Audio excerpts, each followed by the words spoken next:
All right, and we're about to wrap up posts here. I just want to talk about two quick things that are on here that you're not going to really visit that much, but you may visit once or twice every now and again.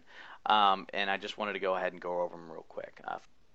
The first one is tags, and the second one will be categories. We'll go over that in a second. The tags are basically those one-word keywords that you're going to associate with each of your posts. If you wanted to go ahead and if you wanted to just add them right here or be able to edit them here, you're going to go to this tag section.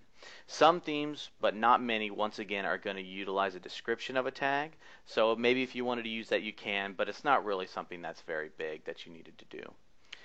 The categories section is something that you might want to visit. The categories basically is pretty self-explanatory. You have a category name and sometimes a description, but once again, check with your theme on that. But the major thing about a category is you can have this thing called a category parent. Basically, you can set up subcategories within your site for your posts. So let's say if we're using the example of Apple again, well, you can have maybe, let's say, an Apple category, but then you can have subcategories of each of its products, such as the iPhone, the iPad, the Mac Mini, the Mac Pro, so on and so forth.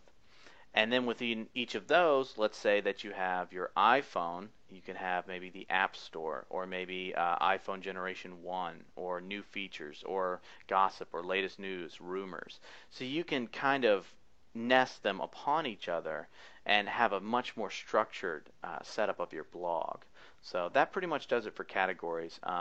One other thing that's a really useful option inside of categories is if you go to your category section and you can see the different options that are available, you can also see how many posts are in your category.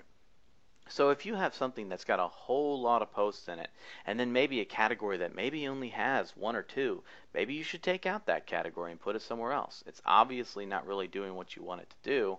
So this is kind of a nice little overview of exactly where the most of your blog content is basically being directed. So that pretty much does it for posts, and next we are going to move on to links.